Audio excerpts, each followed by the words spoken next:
Have you ever walked into a room and felt the mood before anyone spoke? Do you sense tension that hasn't been named yet, or notice when someone's smile doesn't reach their eyes? If your mind runs ahead, connecting dots others can't even see yet, you might be an intuitive introvert, often found among INFJs and INTJs. This video is your field guide. We're going to unpack what this pattern-spotting superpower really is, why it can feel isolating, and how to turn it into a practical advantage in work, love, and everyday life. Let's start with the core of it. Intuitive introverts don't absorb life in a straight line. They don't simply take in what is. They register tone, timing, subtext, word choice, silence, and the tiny shifts most people overlook. They can sense motives before they're announced and pick up the shape of events before those events appear. Where others see a moment, they see a pattern. Where others hear words, they hear intention. This isn't magic or mind reading.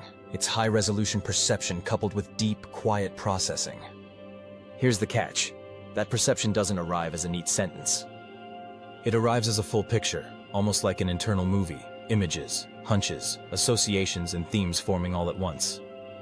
Language, on the other hand, is a single-file line. So when intuitive introverts try to explain what they know, they can feel stuck. How do you translate a web into a straight road? How do you compress a constellation into a single star? That's why you might pause in casual conversation, hesitate to answer quickly, or feel frustrated when your careful explanation gets shrugged off as far-fetched. The idea isn't vague in your mind. It's actually too rich to fit inside a quick reply. This difference in how you process the world often creates a social gap. While most people surf the surface of small talk with ease, you find yourself listening for the waves underneath. You're tracking the energy in the room, the story behind the story, the thread connecting today with the outcome 2 months from now. It can make you feel like a foreigner speaking a dialect no one else recognizes. You're not aloof, you're busy interpreting a deeper layer.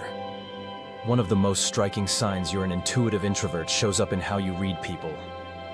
Micro-expressions, posture, pacing, pauses, none of it is trivial to you. You can tell when someone is off even before they can. You'll occasionally get the "how did you know?" question after a prediction or a gentle observation lands right on target. That's your mind running an instant pattern match, pulling on dozens of subtle cues at once. Sometimes it warns you away from a person who later proves untrustworthy. Sometimes it draws you toward a person who, without any obvious reason, feels like home. This gift can also be heavy. When you sense insincerity, you can't unsense it. When someone says they're fine but their eyes say otherwise, your nervous system stays alert. You naturally become selective with your circles because you can feel the dissonance in relationships built on performance or pretense. The upside, when you do find resonance, it's deep. Your connections aren't casual, they're real, rare, and transformative. Places carry weight for you too. Some environments feel like they're humming out of tune. The fluorescent buzz, the rush, the unspoken stress. And your body reacts before you can explain why. Crowded malls, noisy parties, chaotic meetings. All of it can drain you at double speed because your attention is processing 1,000 inputs at once. On the flip side, certain rooms feel like exhaling. A quiet library, a sunlit studio, a corner table with one friend who gets it. These spaces reset your system. For you, solitude isn't a luxury, it's maintenance. It's how you clear the cache and make space for the next insight. Inside, your imagination is not a hallway, it's a landscape. A random headline leads you to a symbol, which reminds you of a conversation, which unlocks a theme you've been unconsciously tracking. You don't just remember rain.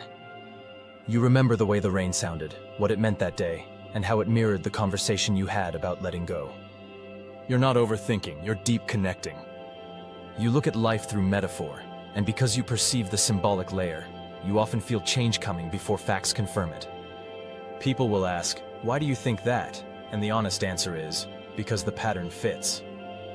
This symbolic lens shapes choices. An opportunity can look good on paper, but if the inner pattern doesn't harmonize, something in you says, "Not this." A relationship can seem ideal from the outside, but if your intuition hears a faint false note, you can't ignore it. That's not fear. That's fidelity to the data your mind collects beyond the obvious. Of course, not everyone will understand that kind of decision-making. To outsiders, it can look mystifying or impractical. In time, your track record becomes the proof. Your hunches land more often than not. You also live 1 foot in the future. While many people anchor to what's immediately measurable, you're running simulations. If this, then that. If they say this now, they'll likely do that later. You're not obsessed with tomorrow. You're preparing for it. That's why repetitive tasks and rigid routines can feel like sand in your gears. Your mind wants terrain with variety, meaning, and room to build something new. Big picture questions, deep dives into psychology, philosophy, strategy, design, systems, spirituality. This is your happy place. But there's a pitfall here, visionary drift. When your inner world is compelling, it's easy to keep refining the model without ever shipping the result. The idea grows, the standard rises, the window for action shrinks. You can hold a fully formed vision and still feel blocked because translating it into steps seems to flatten it. That's when an intuitive introvert benefits from an external structure, timelines, constraints, collaborations that respect your process but insist on a finished product. Perfection stops you, progression saves you. Communication is another friction point. You know the feeling, you begin to explain, notice the other person's confusion, and suddenly your idea feels too big for the room. You trim the edges, jump a few steps, or just say, "It doesn't matter." Later, you're replaying the moment, wishing you'd had more time. This doesn't mean you lack clarity. It means you need a medium that matches your mind. Many intuitive introverts find their voice in writing because the page gives you space to layer your thought in sequence. Others sketch, map, or storyboard. Once the idea is externalized, people can follow your path instead of trying to leap with you to the destination. Feeling misunderstood is the steady ache of intuitive introversion. You can be surrounded by people and still feel alone, not because you dislike people, but because the conversations you crave are rare, the ones that wrestle with meaning, purpose, patterns, and possibility. The solution isn't to harden your heart or vanish into your head. It's to calibrate your inputs. Fewer rooms, better rooms. Fewer relationships, deeper relationships. Fewer yeses, truer yeses. At this point, you might be asking, okay, that's me. Now what? How do I harness this without burning out? Here are practical ways to turn intuition into traction. First, schedule solitude like a non-negotiable appointment. Don't wait until you're fried. Protect daily windows of quiet, phone down, notifications off so your mind can digest. Intuition needs empty space the way lungs need oxygen. When you treat recharge as essential, you stop oscillating between overexposure and disappearance. Second, build a translation habit. Carry a notebook or a notes app dedicated to decoding your insights. When you get a full picture impression, capture it in 3 passes: a headline, the essence, a brief outline, the key beats, and a single next step, the smallest action. This turns a constellation into a map without killing its magic. Over time, you'll develop a style of explanation that fits your audience without betraying your depth. Third, practice pattern proofing.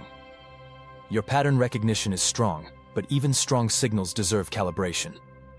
When you get a hunch, write it down with the date, what you think will happen, and why. Revisit these notes monthly. Seeing what landed and what didn't sharpens your instrument. You'll learn which cues you overvalue, which contexts distort your read, and where your accuracy is uncannily high. Fourth, create environment rules. You already know which spaces drain you. Set limits in advance, how long you'll stay, where you'll sit, what exit strategy you'll use if your system gets overloaded. Pair draining events with recovery blocks. If you can choose, pick venues with air, light, and quieter corners. Small changes to your surroundings can dramatically change your energy budget. Fifth, choose work that rewards foresight. Roles that mix strategy and empathy suit intuitive introverts. Systems design, research, counseling, product vision, writing, brand story, architecture, teaching, analysis, creative direction. You thrive where you can see around corners and help others see it too. If your current role is heavy on repetition and light on meaning, find ways to add a vision component, propose improvements, design a template, mentor a teammate, or start a project that makes the system better. Sixth, mind your auxiliary. If you identify as INFJ, your outward superpower is empathy, naming feelings, building harmony, and translating complex insights into human language. If you lean INTJ, your outward edge is execution, systems, frameworks, measurable results.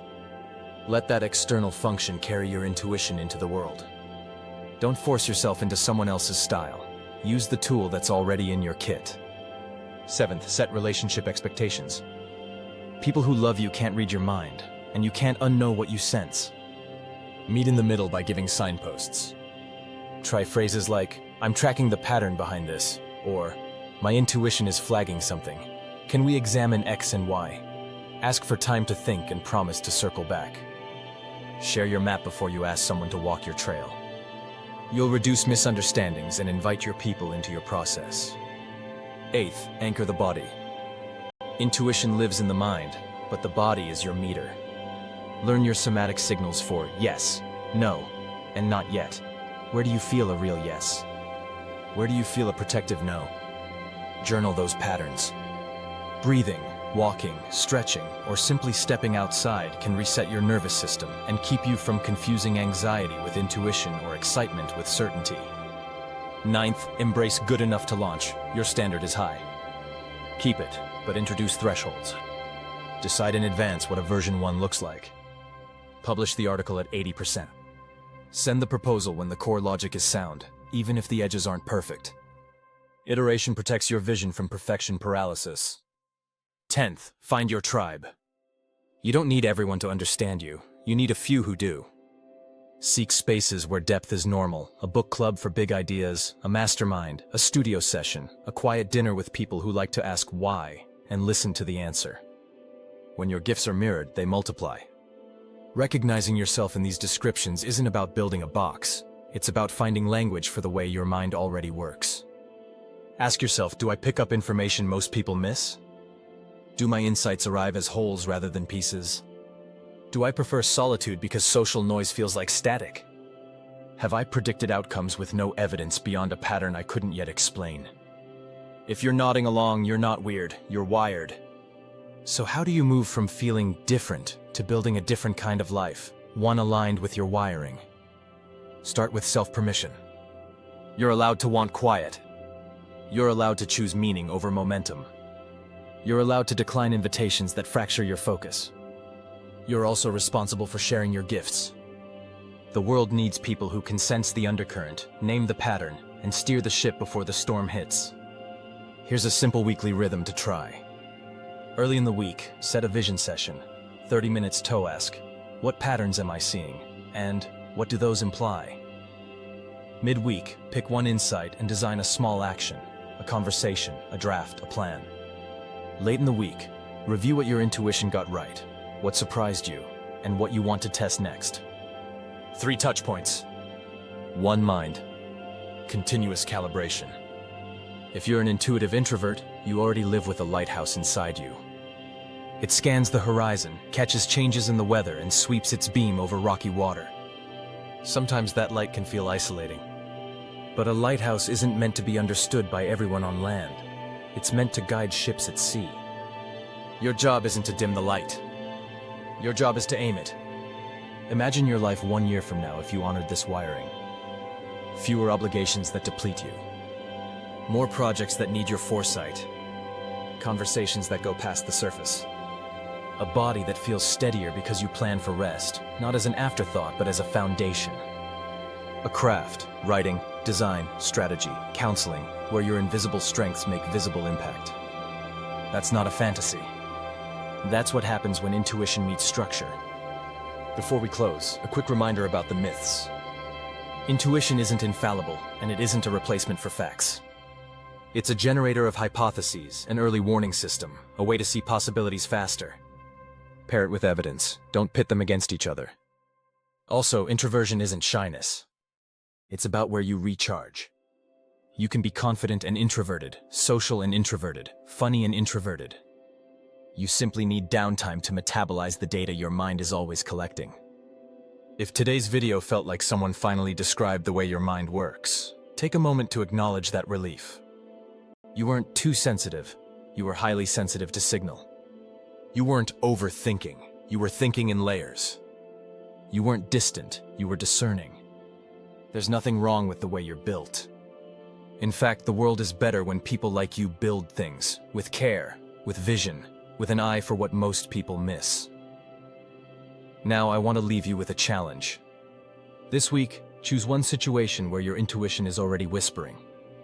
Write down what you sense, why you sense it, and one small action to test it. Share that action with someone you trust, or set a time to review it yourself. Whether it proves you right or wrong, you'll sharpen your ability to translate insight into motion. That's the bridge that changes everything. If you're ready for more deep dive content on INFJ and INTJ wiring, how to communicate your insights clearly, and how to design a life that fits your pattern-driven mind, stick around. Subscribe, turn on notifications, and tell me in the comments, which sign resonated most with you? When did your intuition save the day or surprise you? Your story might be the lighthouse someone else needs tonight. Thanks for watching. Protect your energy, trust your read, and keep building the futures you can already see.